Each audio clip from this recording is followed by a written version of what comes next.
Hey, Life Group leaders, I hope you're doing well today. Merry Christmas season. The season is upon us. If you're like me, you've probably been to 1, 2, 3, or 10 Christmas parties, and they are not done. And so that's part of the Christmas fun. I hope your family's doing well. If you haven't bought a gift for your loved one, for your husband or for your wife, you still have time. So make sure that you get that done. Hey, speaking of gifts, that's what our life group lesson is on this week. We're in Matthew 2, 1 through 12. Pastor Matt talked about this passage just this past Sunday as we learned about the Magi. So we're going to be walking through that in our life groups this Sunday. And so I'm not going to read back through that text for the sake of time. I trust that you can do that on your own this week. Just want to go over a couple historical things that you as teachers probably already know, but I think they're good reminders to our people to make sure that we keep things in context. And even though some of the historical facts wouldn't necessarily change the meaning of who Jesus is, I think when we teach the Bible, it's good to be accurate when we teach it. So we'll talk about some of those things and then kind of answer the so what question for your people in your life group. So what are we supposed to do with this information? It's a story, a truth, a passage that we've heard for a long, long time as adults. And so sometimes we can become so familiar with a passage that we can kind of gloss over some of the details. And so I think it's good to be reminded of some of those things. So as we see in Matthew 2, Jesus was born in Bethlehem of Judea in the days of King Herod. And then it says that wise men arrived in Jerusalem asking, "Where is he who was born King of the Jews?" Now, Herod did not like this. Why did Herod not like this? Because Herod was known and was called King of the Jews. So when he heard that someone else was claiming that someone else was King of the Jews, this obviously infuriated him. It threatened his power, and it bothered him deeply. The Greek word that's used there to describe it, and you'll see in your book, describes that as an inner turmoil. He was agitated. He was angry. And so they were looking for the King of the Jews. They said, "For we saw his star at its rising and have come to worship him." And so one of the things about who these people are is we call them wise men, we call them magi. Some people may think that just means magician. Not really in a current sense that we would consider that today.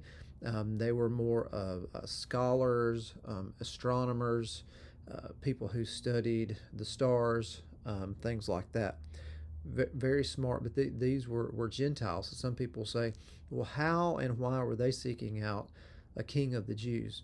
Well, during exile in the Babylonian times, Jews were there, and so people were exposed to the prophecies, to the histories, the teachings of the Jewish people, and so they heard about these things. And so when they saw this star, even as people not from God's chosen nation, they understood what was going on, and they knew that they should follow this star because this was an historical event that they should follow. And so they go. King Herod was disturbed, and then he assembled the chief priests and the scribes and asked. So he obviously was not knowledgeable about what was going on because he had to assemble chief priests and scribes to tell them about it.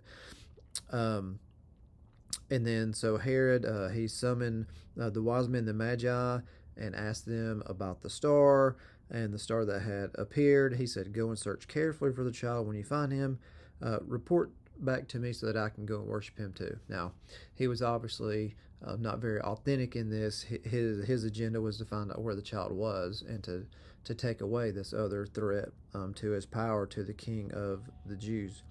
And so after hearing it, they went on their way. As they had seen the star at its rising, and it led them to above the place where the child was. When they saw the star, they were overwhelmed with joy. Entering the house, they saw the child with Mary, his mother, and falling to their knees, they worshipped him. So let's pause right there for a second. A couple things about the Magi. And a couple things about where they arrived that your people need to know. We see it in nativity scenes. We see things happening all the time where the wise men are standing around the manger with the shepherd and the animals, Mary and Joseph. But this says that they entered the house. So this was sometime later. This was not at the manger when Jesus was born. They were in a house at this time, and so this is later on. So you've heard this said before, but this is just not historically accurate. The Magi were not there when the shepherds were there at the manger when Jesus was born. It says that they found the child, they fell to their knees, they worshipped him, and then they opened their treasures and presented him with gifts: gold, frankincense, and myrrh. And so another tradition that we have, because there are three gifts: gold, frankincense, and myrrh, we assume that there were three of these people that came, but we do not know that. It probably was not three people, but there were three gifts. Now, the gifts have some symbolism. Gold was something that was going to be given to royalty, to majesty. So they were affirming by what they were giving, that they were acknowledging that Jesus was king. Frankincense was used in the temple, highlighting his role as priest, and then, as many of you probably know, myrrh as a burial spice. So that's a foreshadowing of what was to come of the death of Jesus. So they weren't there when Jesus was in the manger. They came sometime later when he was in the house, and we don't know how many there were. Now, does that change if someone thinks that there were three magi, three wise men there, and that they came to the stable, they came to the manger, instead of being historically accurate? No. But as I said, if we're going to teach something, let's teach it correctly. So that's something to let your group know. So there's a few things that we can learn. One, we really see the heart of Herod, and that's something dangerous that we need to guard. Herod, just like the Pharisees that we see in Jesus' time later in his life, anytime there was a threat to their power, a threat to their wealth, a threat to their fame, they did not like it. And so I think this is important to us to look at our hearts and say, what is driving us? What is in our hearts? What are we finding fulfillment in? What are we finding our identity in? We do not want to be like Herod at all in that.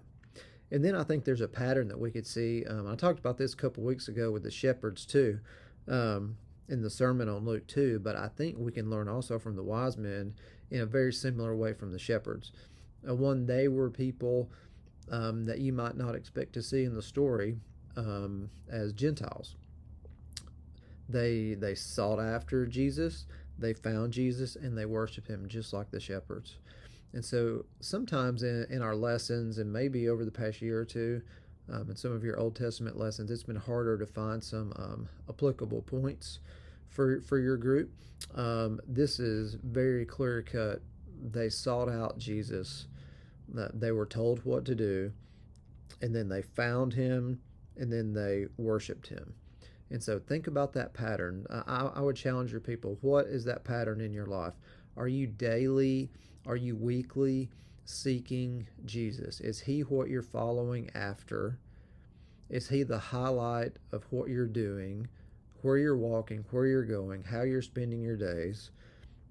Are you trying to find him? And are you spending time with him?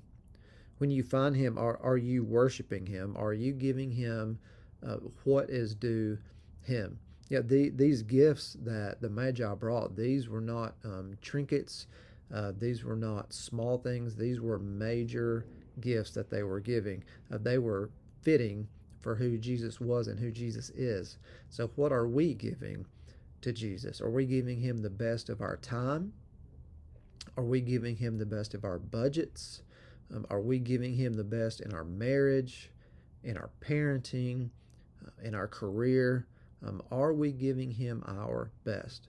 Now, obviously, that's going to look different for different people, just as with the widow's mite. It may look at first like the gifts are not that big, but that's kind of contextual. It's what you have. God knows your heart. So are you seeking after Jesus Are you working hard to find him? Now, how much time are you spending with him each day? Are you giving him your best? These are things that we can learn from. This is a great reminder this time of year that he is what it's all about. And so these men, just like the shepherds, even though the shepherds were earlier, that they put it all on the line. They no doubt, we don't know all the details about what they left and what they experienced as they were coming to find Jesus, but there was no doubt that this took time, this took energy, this took effort. No doubt that they left some things behind. This was a risk. Now, following Jesus can sometimes be a risk. It's not always easy to follow Jesus, but it's worth it, and he deserves our best. So as I teach that this week to my life group, that's what I'm going to drive home. So I hope that helps you out. If you have any questions this week, let me know. I'm looking forward to a new year. I remember on the 28th, we will not have life groups that day. We'll have one Christmas service at 10 o'clock. And then remember on Christmas Eve, we're going to have services at 3 p.m. and 5 p.m. So if you can help get that word to your life group people, that would be very helpful. And then we will kick off the new year. So excited to be in the book of Matthew. I think God's going to show us some really neat things as we journey through that book. And if you have any questions along the way, let me know. I'm so thankful for you and the work that you put into teaching each and every week.